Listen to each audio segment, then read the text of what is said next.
అసలు చాలా మంది అంటే ఫ్రెషర్స్ ఉంటారు కదా. వాళ్ళు ఏమంటారు అంటే, అన్న ఎప్పుడు స్టార్ట్ చేయాలి చదవటం, ఎట్లా స్టార్ట్ చేయాలి, అసలు వాళ్ళకి నువ్వేం చెప్తావు?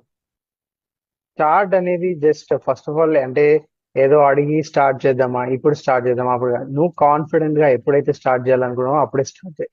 సరే, ఒక 4 మంత్స్ గ్రాడ్యుయేషన్ తర్వాత స్టార్ట్ చేద్దాం అన్నా, ఓకే, గ్రాడ్యుయేషన్ తర్వాత స్టార్ట్ చేసినా కూడా పర్ఫెక్ట్ గా అంటే ఒక టైం పీరియడ్ అని ఒక స్టడీ ప్లాన్ అనేది క్రియేట్ చేసుకొని ఎప్పుడు స్టార్ట్ చేసినా సరే నీ బేసిక్స్, ఫస్ట్ బేసిక్స్ లో పర్ఫెక్ట్ అవ్వాలి. తర్వాత సబ్జెక్ట్స్ మీద ఓవరాల్ గా సబ్జెక్ట్స్ మీద గ్రిప్ ఉండే టాపిక్స్ కానీ నీకేదైనా వీక్ పాయింట్స్ ఉంటే అవి క్లియర్ చేసుకోవడం.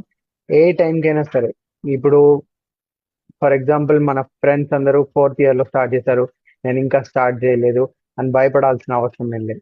నువ్వు ఎప్పుడు స్టార్ట్ చేసినా కూడా కాన్ఫిడెంట్ గా నీకే టాపిక్స్ వచ్చు, ఏ టాపిక్స్ రావు, ఏ టాపిక్స్ ఎక్కువగా నేర్చుకున్నావు అనేది క్లియర్ విజన్ ఉండి